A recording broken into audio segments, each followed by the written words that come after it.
Okay, so who have we got here, Cam? So we're here with Hannah from the Rubbish Trip. That's right, eh? Yes. And her and her partner, Liam Prince, Liam, who unfortunately is running errands this morning. a traveller in New Zealand, talking about zero waste lifestyle and what individuals and families can do to reduce their waste at home.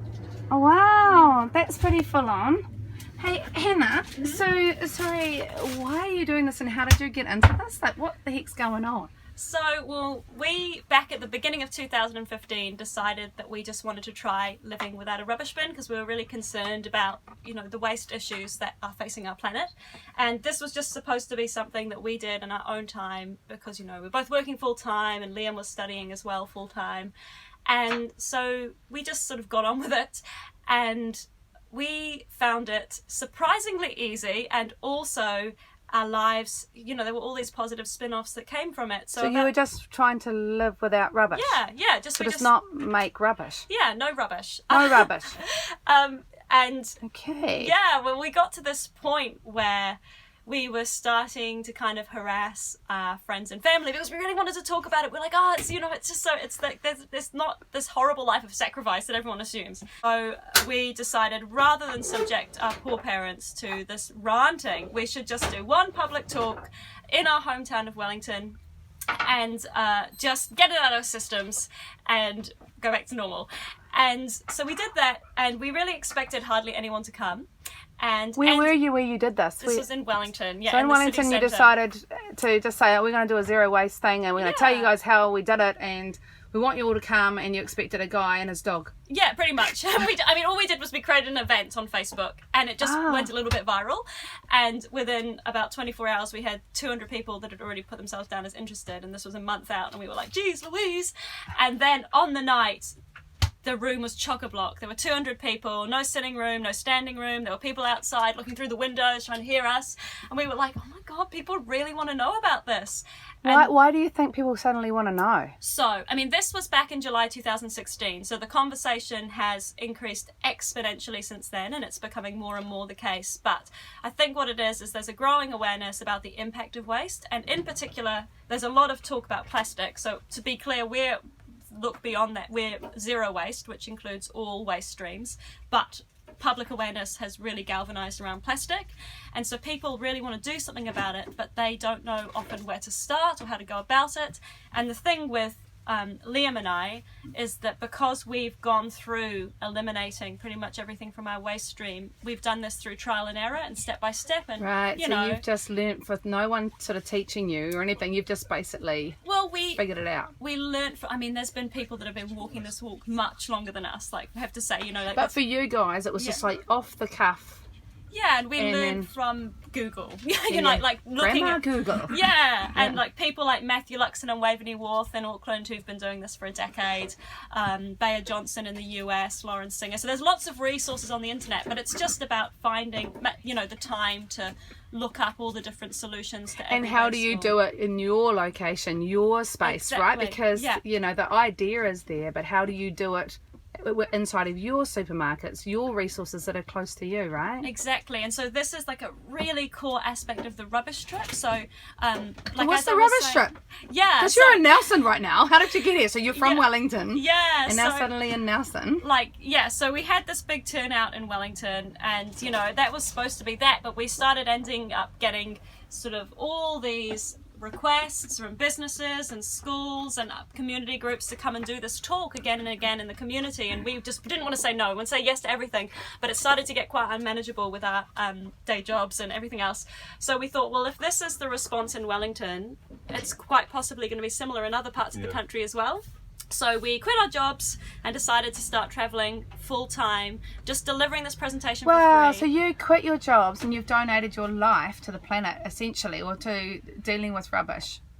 Well, what's the driver? Why no rubbish? What is your actual concern around rubbish? There are creatures that live in old plastic containers at the bottom of the ocean, surely.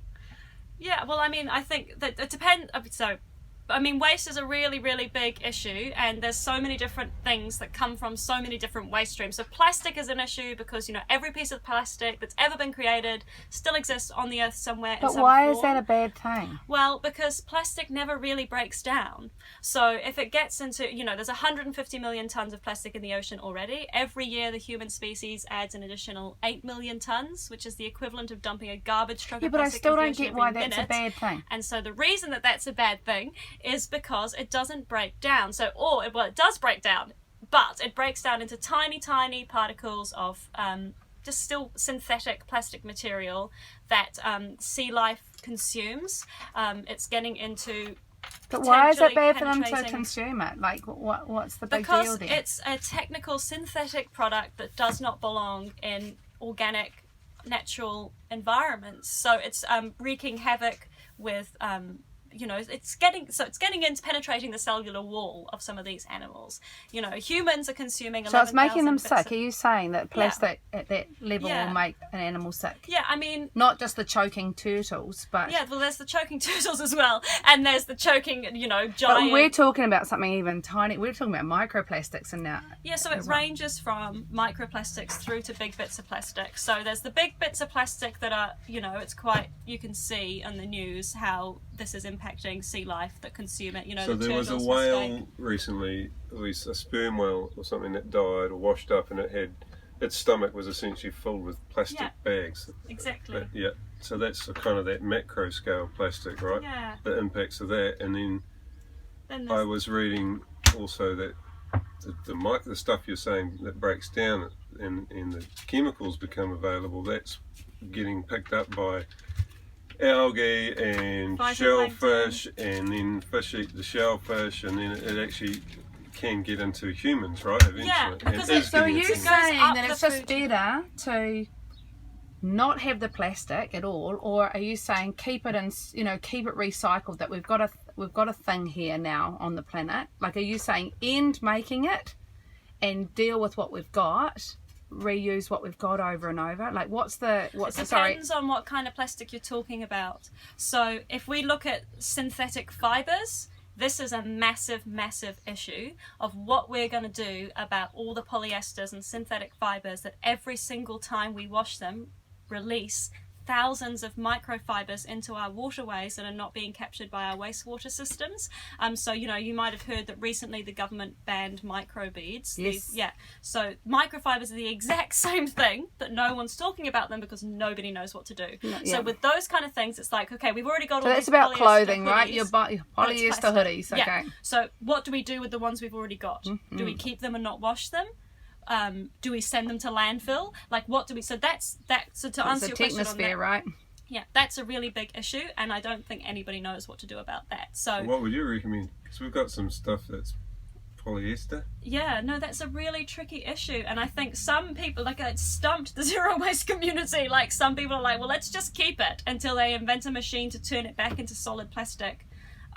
Oh wow! So it's about reusing it. Like, we've got this Technosphere product, and it can be reused, but no one's created the mechanism to reuse it, you know, remelt it down into its pure form. Yeah, part of the problem is, right, that back in like the 90s, we had this, like, we were awash with plastic bottles, PET, plastic number 1, and the great solution that was presented was, don't worry, we'll recycle them into synthetic fibers, and that seemed like a good idea for about 5 minutes, and now look what we've done. You know, it's estimated that possibly 80% of the plastic in the ocean is actually those microfibers. I used to have a fleece. Made from plastic bottles. It was made from plastic bottles. You know, 6 plastic bottles made this fleece or something. I was like, oh, that's a cool thing. Yeah. As long as it was recyclable. If it's got, then, you know, your organic material mixed with it's about not mixing those two things. Don't mix Technosphere with but even Biosphere. If it's 100% plastic bottles, it's doing the same thing. But in terms of how to back, reuse it, right? Because otherwise you're downcycling, not being able to recycle, right? Because you're mixing it with the wrong stuff, so it has to stay in its pure form. Like the carpet is nylon 6. It's made from old fishing nets and will stay carpet round and round in circles. It stays as nylon 6. But you're probably looking at going all those fibres that are coming off that every time you vacuum or... Well, carpet is the other big one of those microfibers. But you know, like, so in terms of what should we do... It doesn't usually end up in the waterway necessarily, that's right, because you don't put your carpet through the washing machine. You vacuum it, goes onto soil. I mean, it's very hard to keep things out of the waterway. Like, if we wear a polyester hoodie, right, and we're walking down the road, it's shedding fibres. Yeah. And everything, you know, in New Zealand, we're like 5 steps from the sea. Yeah. So we're really creating these really toxic things that we're just unaware of. Well, this is the thing with plastic, right? To go back to your thing of, do we just keep making the stuff, or do we reuse what we've already got? Yeah. Like, the thing is that we're kind of like the blind leading the blind at the moment, because plastic is, in the history of the universe, very, very, very recent. Yeah. And we have not yet developed the processes to deal with plastic at the end of its life. Yes. Because it doesn't have an end of life. Well, no.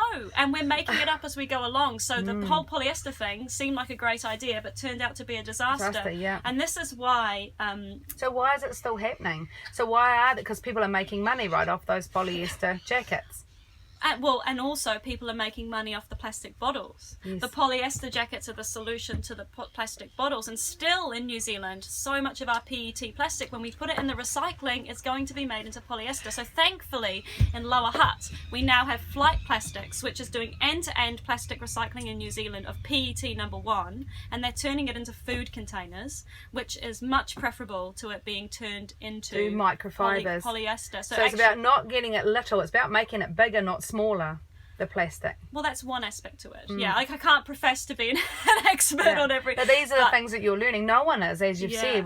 This is a conversation that needs to take place, right? Yeah, but it's quite... Yeah, and I think it's also really important to remember this lesson that we have learned from polyester and microfibers. Every time we hear the next solution to the world's plastic problems, we're going to turn it into concrete, we're going to turn it into roads, we're going to turn it into this and that. Really think about, well, 10 years on, when we have another earthquake and those buildings come apart, what's going to happen to the plastic? Or when we have a flood event, what's going to happen to the plastic in the road? So just when things are touted as the great next solution to plastic waste, we've got to think 300 years down the track, not just what we're doing with it right now, because we've got a product that lasts forever, so we're not thinking forever, are we? No. But we're thinking for 2 weeks.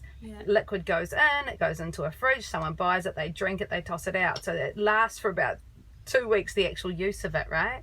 Yeah, pretty much. And we're not and so going back to sort of the more broader issue of living a zero waste lifestyle, what do you have, like three golden rules or something like that for people that you because the conversation can go, like, just then it went really deep, really specific, but a lot of times people just go, I just want to know 3 things I can do. Love that. 3 things I can do. So what are sort of 3 things that you would advise people to do to help start them on that zero waste? Sure, I can give you the 3 things, but I want to just first have a little disclaimer to say that everybody's life is different, so it's really important to be aware that the solutions that we present, that we think are universal, they're pretty applicable, but they might not be relevant to everyone. So the first thing we say is that we follow, in every purchasing or acquisition decision, we follow this thing called the waste hierarchy, or the 6 R's. So it's a little bit like a zero waste mantra, and it's 6 words that start with R, and the trick is to follow them in the right order to most effectively reduce waste. So they go like this. Number 1, refuse what you do not need. Number 2, seek to replace things that are wasteful that you can't refuse with a non-wasteful alternative. So, like buy a bamboo toothbrush instead of a plastic one. Whatever you cannot refuse or replace, reduce your consumption of. Reuse whatever you physically possibly can. Then start to think about recycling. And whatever you're left with out of doing all of that, you should be able to rot in your home compost. So that's the overarching principle. So then for the tips, so the first thing we'd say is fill your life with reusables so that you can avoid disposables. So this is things like always carrying around with you some sort of mug, be it a takeaway coffee cup reusable one or just a regular mug, so you can avoid disposable cups. Always having bags with you, produce bags, sort of cloth bags of all shapes and sizes. We always carry around a container with us so that if we want to get food on the go, we can put it in a container. And we have cutlery as well, so that we don't have to get disposable cutlery. reusable water bottles, all those things, because so much of the waste that we produce as individuals comes from instances when we're caught out, where we weren't prepared. So that's number one. Then just trying to make more stuff at home from scratch rather than buying it in packets, whether that's making your own toiletries, making your own cleaning products, or just particularly snack items. We just walked the Abel Tasman because we had a talk there at one of the campsites, and we decided to pick up every piece of rubbish that we found on the track. 90% of it was snack related foods like muesli bars and chippy packets. So one thing we recommend people do, if you don't want to be zero waste but you want to reduce your footprint, if you're going camping, make your muesli bars from scratch and take them with you. We made 44 in half an hour and it lasted us for 4 days tramping. So that's a really little thing, because people don't purposely chuck this stuff out. It's like people aren't purposely littering muesli bar wrappers, but they blow away, they fall out of pockets, so the best way to Gosh, litter, you're kind. well, I really You believe, are kind. No, I really believe that people who go to the Abel Tasman are not going there to litter. I do believe that. And I think the best way to not litter is not to bring litter with you. Yeah, I agree. You're a very, very generous woman. Very generous. Very generous woman, Hannah. You reminded me of, we made a little a bag, a cafe kit, if you like. Yeah. Which included keep cups and one of the other Stainless things we steel got, which straws. is a thing the kids, a big thing for the kids is the number of plastic straws we were picking up on the beaches and things. Yeah. And so when That's we nice. go, if we've forgotten we bought reusable metal straws, and if we forget them, we refuse. We say, please no straws with that smoothie or. Yeah. Yeah. Perfect. That's the other thing we do say, is that so you might be really great and you might have got your bags, you might have got your containers, you might have bought your reusable metal straws, but then one day you go out and you forget them, and then what people often do is they say, just this once, I'll just get the plastic shopping bags because I forgot my bags. And that's we say, if you've made the commitment to reduce waste, don't make exceptions for yourself. The Etheringtons were over in Motueka making boomerang bags. Oh, perfect. So you know what they are, right? Yes, Yeah, so people are just sharing them. They're just making them, putting it out there, and Yeah. if you've forgotten your plastic, there it is. And I think, gosh, that's really cool. Yeah. Because it's interesting that it's actually starting, and I don't mean to use the word bottom, because, basically it's starting at a totally grassroots level. Like, the government isn't stepping in and creating it from top down. This is rising from the people, isn't it? And that's where it's going to happen. Well, yeah, but what I would also say, so individuals have a huge role to play. So we often have people say, I don't want to do it. There's no point in me doing anything, because until governments and businesses do something, it's all hopeless. So we obviously do not agree with that, because we're doing this tour about how individuals can reduce waste. So in some parts of the country, most parts of the country, roughly 30% of what is in landfill is coming from households. So that's not insignificant. But having said all of that, at the moment, individuals are weathering the majority of the responsibility for waste reduction in this country, and it is completely unacceptable. We have a piece of legislation in New Zealand called the Waste Minimisation Act. Hang on a second. Sorry, guys. We have a piece of legislation in New Zealand called the Waste Minimisation Act, which has huge potential to really help New Zealand make great strides forward in waste reduction, and it's been in place for 10 years and it's basically never been used. And this is outrageous. And so we would like to see government and business using the government specifically, using the Waste Minimisation Act to support the actions that individuals are taking. So if I can give you just one example of why this is important. So you might know about the anti-plastic bag campaigns. You're talking about things like boomerang bags. You might have heard recently that Countdown and New World have announced they're going to ban plastic bags. Yes. So this is great, but to be honest with you, the government since 2008 has had the power under Section 23 of the Waste Minimisation Act to ban plastic bags for this entire country. And that would have been Countdown and New World plus everybody else. And so instead of the government doing that and make it easier for everyone, who's taking responsibility for plastic bag reduction? It's, individuals in communities, predominantly women, who get together in their spare time sewing bags for people to reuse. Like, this is a huge amount of time, energy and resources that could be spent doing other things that are just as important. So this is what I mean about why the government and businesses need to step up to support. So what do you think about this new government that we've got then? Well, it's just like any. So this is not a party political issue in New Zealand. All governments for a very long time have been completely incompetent on waste. That Waste Minimisation Act that we have, that was a members' bill of Nandal Tankshos of the Green Party. The Labour Party was very unsure about passing this bill. It was 2 years in select committee because it was so controversial. The only reason it ever got in because it was pulled out of the ballot because it was a members' bill. So what I'm saying is it was passed in 2008 under the Labour government. However, it wasn't a Labour government bill, and it almost didn't get through. It only just got to select committee. Good on you, Nandor. Yeah, and the select committee completely converted the parties over to unanimously support passing this piece of legislation because it was such a no-brainer.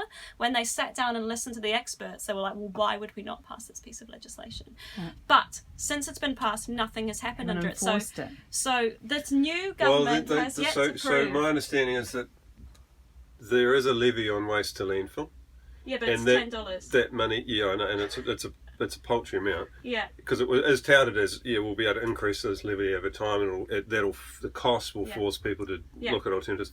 But so people are also dumping, that money goes into a pool, which the Ministry for the Environment or someone, I think, dishes out to initiatives which are meant to be around waste reduction. Now, what I've seen is that money generally goes back to a business. For research and that sort of thing, and there's often not really any accountability or outcome that makes a difference with that money spent. Yeah, so the first thing to say is that levy and the Waste Minimisation Fund process, that's come out of the Waste Minimisation Act. So before that act, we didn't have that, so that's a really big deal. But in relation to your second point about where the money goes to various people, and it has been used to fund some really awesome community groups. Like, I don't know if you've heard about Parakore. Yes. Parakore gets a lot of funding from that fund, and that's a really good use of money that I would never question. But the decision-making process around who gets money is controlled by the Ministry for the Environment. And, quite frankly, the Ministry for the Environment is not always that progressive on, they're kind of captured by the Minister's priorities, but also, not always that progressive on waste. And I think a classic example is funding from the Waste Minimisation Fund being given to the Packaging Forum to roll out the soft plastics scheme. And that soft plastics scheme, why do they want to set that up? To take the wind out of the sails of the banned plastic bags and the levying on packaging. Rather than having levies and bans that would get us into the refuse, reduce, reuse part of the waste hierarchy, let's just pay the businesses to operate a recycle scheme right down at the bottom of the waste hierarchy. And it's not even a good recycle scheme, and they can have Waste Minimisation Fund money to do that. That's the kind of thing that is unacceptable in this country, and it's why we are one of the most wasteful countries in the world. Well, the 10th most wasteful country in the world per capita, and the worst in the developed world, because other countries are putting in proper policies, and in New Zealand we're not. And part of the problem is the industry lobby. It's like sometimes you feel like a conspiracy theorist, but it's like, honestly, follow the money. It's not a conspiracy, it's just follow the money, and our lack of regulation in this country makes it possible. We legitimise it. And something really interesting the other day with the big storm we had here, particularly in the south, and it hit the west coast bad, and you think, at least when I put my plastic bag in the rubbish, it goes into a landfill and it's held forever, it can't get out into the environment. Well, the coastline washed away near Greymouth, and an old landfill was exposed, and all of a sudden you've got thousands and thousands of plastic bags and you've got community volunteers down there cleaning up the environment. Where was the government? Yeah, where's the money to the volunteers? If they turn up, we pay you. Here's your vouchers or whatever for groceries, or whatever, for turning up at the beach. Yeah. No, there is no a way to throw things to, and there is no a way to throw things to. I've been saying that for years. Reefy is actually our little guy who picks up litter, right? And he has done since he was tiny. We do a lot of beach cleanups, and we took him to India when he was 4. And so normally if we take him for a walk in New Zealand, he'll pick up rubbish, but often we'll find a plastic bag on the way and he'll load the plastic bag up. In India, not so. It would take us half an hour to do 20 metres because he's collecting all the rubbish on the street. So we'd get him just to put it into piles. But in New Zealand we do, there is an away, like people have an away idea. We just need to create that away to be reusable. Yeah. In some way. Yeah, right, not landfill. And not buying in the first place. Hey, Stem the flow and sorry. I'm just going to come back to your 3 points because this video could go on for a long time. It's fascinating, a great conversation, but just in terms of did we get your 3? Well, but follow the waste hierarchy. Yeah. Fill your life with reusables to avoid disposables. Yeah. Say that to me. Pardon? Oh, Say that to me. Yeah, sorry. So, follow the waste hierarchy, the 6 R's that I mentioned before. Fill your life with reusables so that you can avoid disposables and remember to bring them with you. And don't make exceptions for yourself if you forget. And the third one would just be remembering that refuse is at the top of the waste hierarchy and really assessing what we do and don't need in our lives, because the best way to reduce our rubbish is just not to have rubbish in our life in the first place. And that might seem easier said than done. But what Liam and I are trying to do with the rubbish trip is provide a shortcut for people, because we've worked out for our lives how to greatly reduce our rubbish, and it's come from trial and error. And so if people just want to have a 90-minute burst of tips and tricks to come to one of our talks. When's your next one? Our next one is on Saturday in the Nelson Public Library. But if you want to see our full itinerary, it's on our website, www.therubishtrip.co.nz, or on our Facebook, or our event on Event Finder. It's all on there. And we're in the South Island at the moment. We have unfortunately finished the North Island leg of our tour, but we're thinking it may end up being extended. So we'll see how we go.